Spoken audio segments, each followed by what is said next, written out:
أعوذ بالله من الشيطان الرجيم. بسم الله الرحمن الرحيم. السلام عليكم ورحمة الله وبركاته. الحمد لله.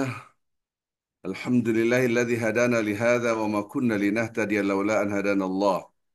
الحمد لله عدد خلقه ورضا نفسه وزنة عرشه ومداد كلماته. اللهم صل وسلم وبارك على رسولك الكريم حبيبنا المصطفى سيدنا محمد وعلى آل سيدنا محمد صلاة وسلاما دائمين متلازمين إلى يوم الدين أما بعد. Kita bersyukur Alhamdulillah. Hanya orang yang merasa segala sesuatu itu milik Allah, hanya orang yang merasa tidak punya apa-apa, hanya orang yang merasa la haula wa la quwata illa billah, titik nol, yang betul-betul bisa merasakan Alhamdulillah di dalam hatinya. Sebaliknya, apabila kita merasa penuh, ini milik saya, ini milik saya, ini milik saya, maka alhamdulillahnya hanya ada di lisan. Di lisan kita dan di pikiran kita, segala puji bagi Allah. Tetapi alhamdulillahnya tidak masuk dalam hatinya. Karena dia merasa ini milik aku, ini milik aku, ini milik aku. Nauzubillah min dzalik. Maka ketika kita ucapkan alhamdulillah, ya Allah, tidak ada setitik pujian pun yang aku miliki. Laksana gelas kosong. Kita lihat tubuh kita, ini milik Allah. Anda lihat rumah Anda yang sekarang, ini milik Allah. Semua yang kita lihat, langit dan bumi serta isinya milik Allah. Maka, ya Allah, memang tidak sepatutnya setitik pujian yang melekat pada diri hamba. Tidak sepatutnya segala apapun pujian milik hamba. Semua pujian milik Allah. Maka hati kita dikosongkan. Jangan merasa kita punya. Hati kita penuh. Ini milik aku, ini milik aku. Maka lisannya saja berzikir. Tapi hatinya belum tentu berzikir. Sesungguhnya Allah bukan melihat fisik kita. Innallaha la yanzuru ila suwarikum wala ila ajsamikum. Allah tidak melihat fisik kita, tidak melihat badan kita, tidak melihat rupa kita, tetapi Allah melihat hati kita. Subhanallah. Apakah betul hati kita ada Allah? Dan inilah sesungguhnya wa ma khalaqtul jinna wal insa illa liya'budun. Sekali-kali aku tidak pernah menciptakan jin dan manusia kecuali untuk ibadah. Ibadah yang sesungguhnya adalah bersyukur. Karena kita merasa tidak punya apa-apa. Subhanallah. Subhanallah. Washkuru lillahi in kuntum iyyahu ta'budun. Bersyukurlah kepada Allah kalau kalian benar-benar beribadah kepadanya. Salam dan salawat kepada Nabi Muhammad sallallahu alaihi wasallam. Pun demikian. Jangan salawat hanya di dalam lisan tanpa ada rasa cinta kita kepada Rasulullah sallallahu alaihi wasallam.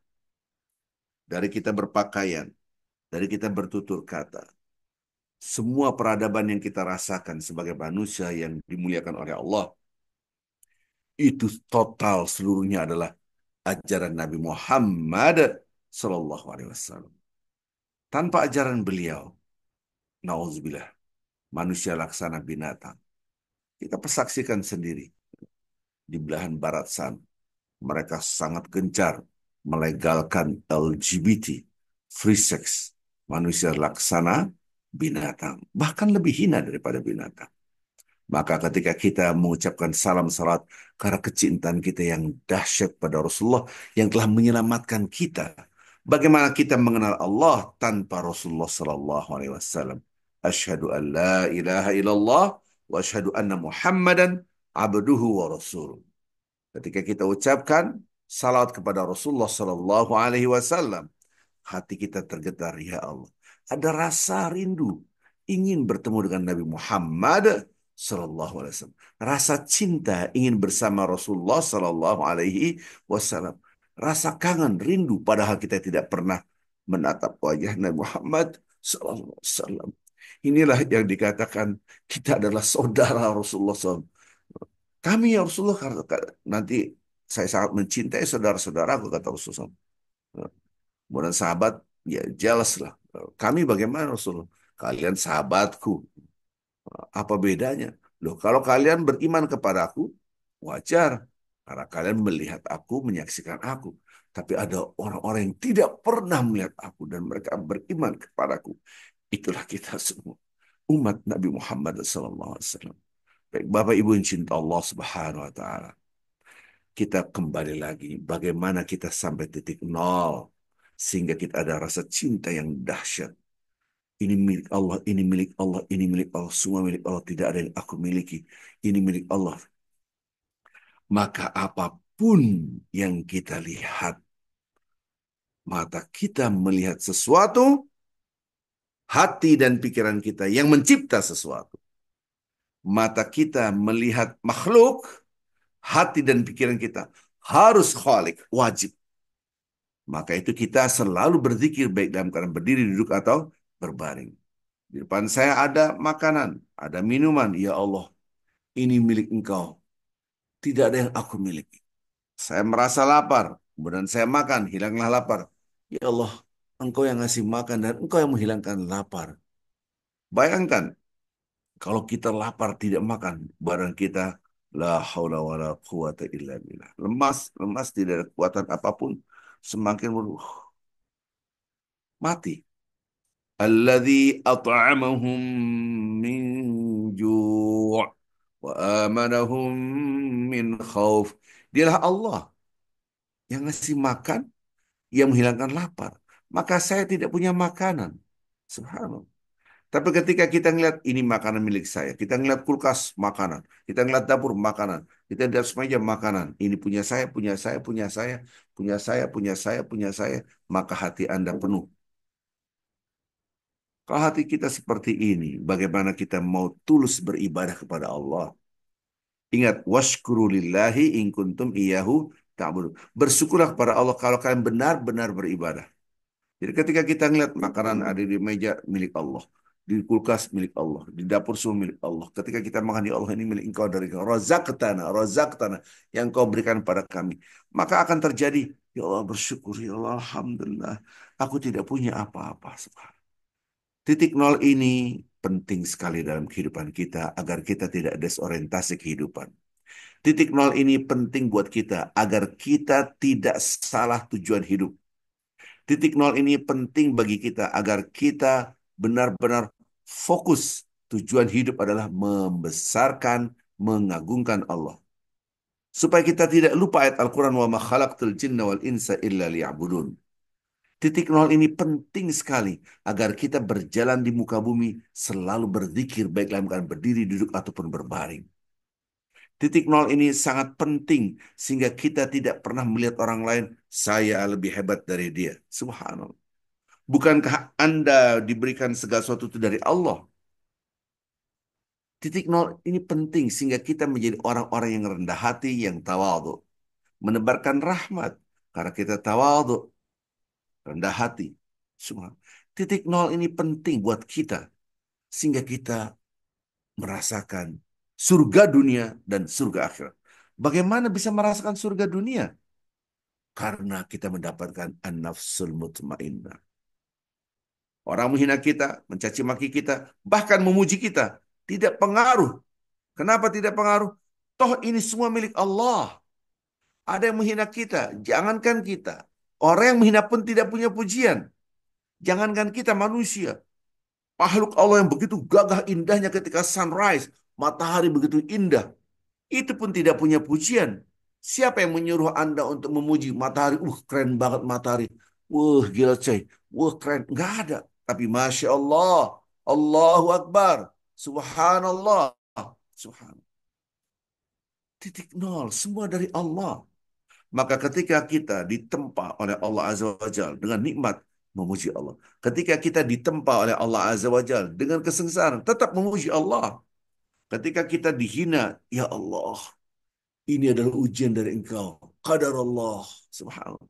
Ketika kita dapat nikmat, ya Allah, Alhamdulillah, alladzi bini'matihi tatimmus salihat. Segala puji bagi Allah. Dengan nikmat ini aku beramal ibadah. Subhanallah. Bapak Ibu, titik nol ini harus kita paham. La haula wa la quwata illa billah. Dibalik, sekali saja Anda merasa punya, hilanglah an-nafsul maut, ma'innah. Tidak merasakan surga dunia, gampang tersinggung. Siapa sih itu orang? Meremehkan saya, belum kenal saya apa? Astagfirullah. Karena Anda merasa terpuji dengan jabatan, dengan kecantikan, dengan ilmu, dengan titelnya, dengan bla bla bla bla bla bla. Maka orang yang merasa punya, dia akan tersiksa. Apakah dibenturkan dulu dengan musibah? Bom, dekat musibah baru Anda mengucapkan Inna lillah, sungguhnya kami semua milik Allah, wa inna ilaihi rajiun, sungguhnya kami dalam perjalanan kembali pada Allah. Tidak tunggu musibah sehingga kita sampai titik nol. Jangan nunggu musibah. Jangan nunggu musibah sehingga kita merasakan titik nol. Jangan. Tetap walaupun ada musibah atau tidak ada musibah, tetap lillahi ma fis samawati wa ma fil ard. Memang milik Allah langit dan bumi serta seisinya. Tidak ada setitik pun yang kita miliki. Jangan nunggu musibah. Ketika kita sakit, ketika kita kecelakaan, na'udzubillah, semua na'udzubillah, mobil kita meledak, semua wafat. Innalillah. Jangan menunggu musibah. Maka titik nol ini harus kita jaga. Titik nol inilah yang akan menjadikan kita mulia di mata Allah. Allah melihat hambanya hatinya. Hatinya la haula wa la quwata illa billah. Inilah yang disebut dengan kekhusyuan. Khusyuk bukan hanya di dalam salat. Khusyuk bukan hanya ketika kita membaca Al-Quran. Khusyuk bukan hanya ketika kita berzikir. Khusyuk bukan hanya ketika kita sujud, ruku. Tapi khusyuk total dalam kehidupan kita. Karena khusyuk secara bahasa adalah merasakan ketidakberdayaan di hadapan Allah yang maha berdaya. Merasakan kecil di hadapan Allah yang maha besar. Merasakan hina di hadapan Allah yang maha mulia. Merasakan kotor di hadapan Allah yang maha suci. Itu esensi khusyuk. Bagaimana ada orang yang khusyuk di dalam sholatnya? Dia tunduk dari takbiratul ihram, matanya menatap titik sujud. Kemudian mata ini melihat tanah. Dan dari tanah kami ciptakan kalian. Wa minha khalaqnakum. Wa fi'a nu'idukum. Wa minha nukhrijukum taratan ukhra. Surat Taha ayat 55. Dan dari tanah kalian kami ciptakan. Kembali ke tanah, di dalam tanah kalian akan kami kembalikan. Dan kalian akan kami bangkitkan dari tanah. Ketika kita khusyuk melihat tanah, yaitu titik sujud kita, ruku pun tetap mata kita ke tempat sujud kita. Sampai kita sujud, kita mencium tanah. Hidung kita bersentuhan dengan tanah. Bukan hanya di dalam sholat. Ketika kita berjalan berinteraksi dengan manusia. Ketika kita berkendaraan, tetap khusyuk. Aqaltu ala Allah. La hawla wa la quwata illa billah. Subhanalladzi sakhara lana hadha. Wa ma kunna lahu muqrinin. Wa inna ila rabbina lamunqalibun. Kita berdoa. Ya Allah, ini kendaraan bukan milik aku. Engkau yang ngasih. Aku tawakal pada engkau. Tidak ada kekuatan apapun. Walaupun Anda pandai menyetir, skill Anda bisa nyetir, mobil Anda bagus, tidak jaminan ada keselamatan.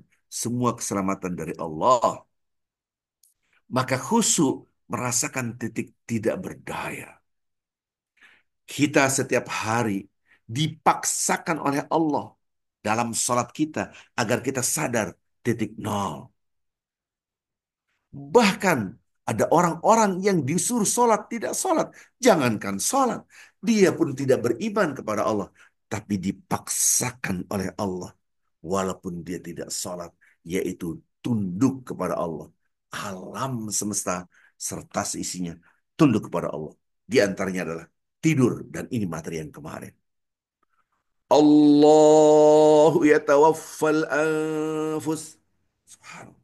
Bapak-bapak ibu yang cinta Allah Subhanahu wa taala, Allah menggenggam jiwa-jiwa. Subhanallah. Ini menunjukkan bahwasanya Allah yang Maha Kuasa menggenggam jiwa kita. Ada dua. Hina mautiha, satu. Wallati lam tamut fi manamiha. Dua. Allah menggenggam jiwa. Jiwa itu ada dua Bapak Ibu. Pertama, yang sudah ditentukan ditentukan kematiannya. Yang kedua, yang belum ditentukan kematiannya ketika dia fi manamiha, ketika dia dalam keadaan tidur. Subhanallah. Fayumsikul lati qada 'alaiha al-maut, dan jiwa yang ditentukan kematian dipegang, digenggam oleh Allah. Sementara orang yang tidur, wa yursil ukhra ila ajalim musamma.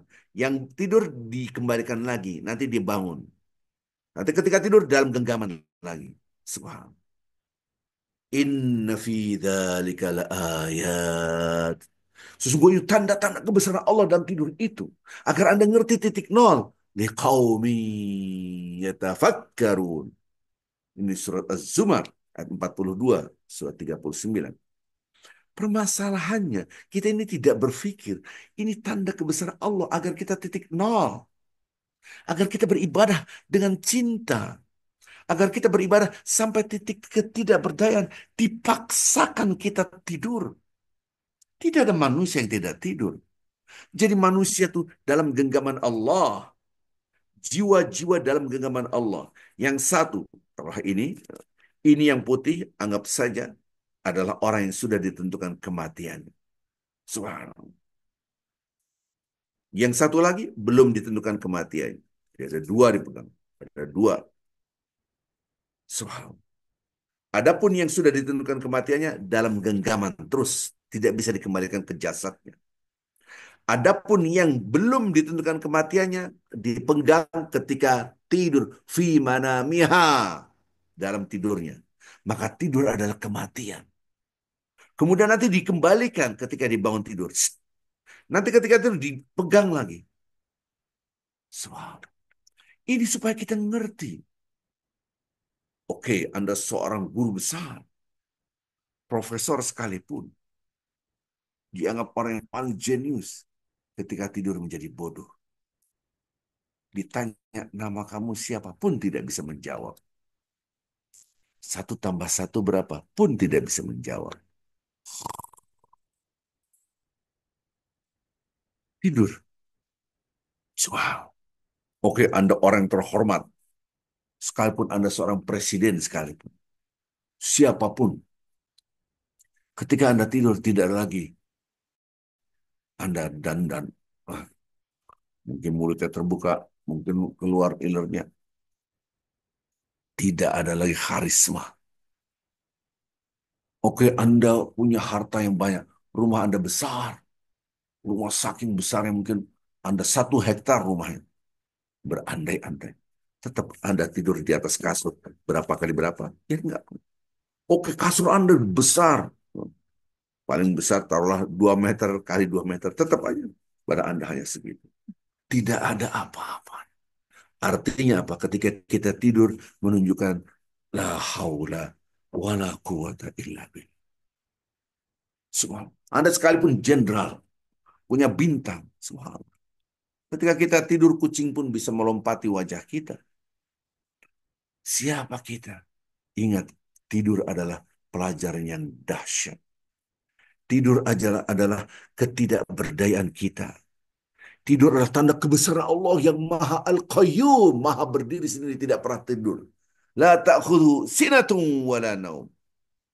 Allah tidak pernah sinah, lar, sedikit pun. Lupa 0, sekian detik. Jangankan ngantuk. Ada yang namanya sinah, ada yang namanya nuas, ada yang namanya naum. La ta'khudhu sinatun wala naum. Jangankan tidur, sinah aja pun tidak. Sinah itu sekian detik, 0, sekian detik. Kalau ngantuk kan bolak-balik begini. Habis itu sadar. Nah, itu ngantuk. Oh, ini kelamaan ini. Di bawah ngantuk itu namanya sinah. La ta'khudhuhu sinatun wala naum. Allah tuh tidak pernah sinah. Lar, nggak pernah. Selalu Al-Qayyum, maha berdiri. Maha berdiri tidak butuh apa? Tidak butuh tidur. Disitulah kita merasa keagungan Allah Azza wa Jal. Maka ketika kita mau tidur, bismika, dengan nama Allah. Aku hidup. Dengan nama Allah. Aku amut. Amut. Ahya itu hidup. Amut itu maut. Berarti tidur adalah kematian. Bangun tidur. Alhamdulillahilladzi ahyana ba'da. Ba'da itu setelah amatana. Aku bersyukur engkau telah menghidupkan kami setelah engkau mematikan kami. Allahu Akbar, Allah. Betapa banyak orang tidak mengerti. Tidur itu setitik nol. Maka ketika kita bangun tidur, ya Allah, Alhamdulillah masih hidup, ya Allah, Alhamdulillah. Titik ketidakberdayaan. Titik ketidakberdayaan ini adalah pondasi supaya kita bersyukur semua dari Allah, semua dari Allah, semua dari Allah, semua dari Allah. Bayangkan Anda tidak bisa tidur. Pernah nggak kita mau tidur tidak bisa tidur? Satu hari, dua hari, tiga hari. Pernah, pernah. Itu menunjukkan tubuh bukan milik kita, tapi milik Allah. وهو الذي يتوفاكم بالليل ويعلم ما جرحتم بالنهار ثم يبعثكم فيه لقضاء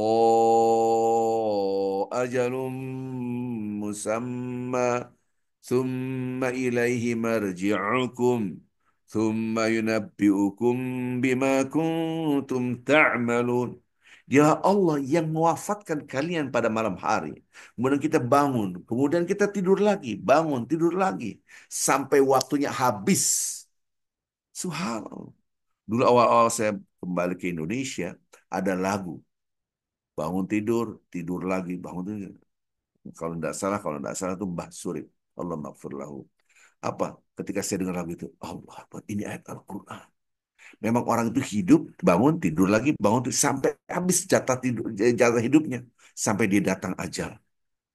Kita ini setiap detik menuju pada satu titik kematian. Saking sayangnya Allah, kita dikasih SP, surat peringatan. Setiap hari, kamu tuh tidur itu mati. Nanti kamu akan datang ajal, mati selama-lamanya. Jiwa Anda tidak dikembalikan kepada fisik Anda. Kita harus siap-siap, Bapak-Bapak.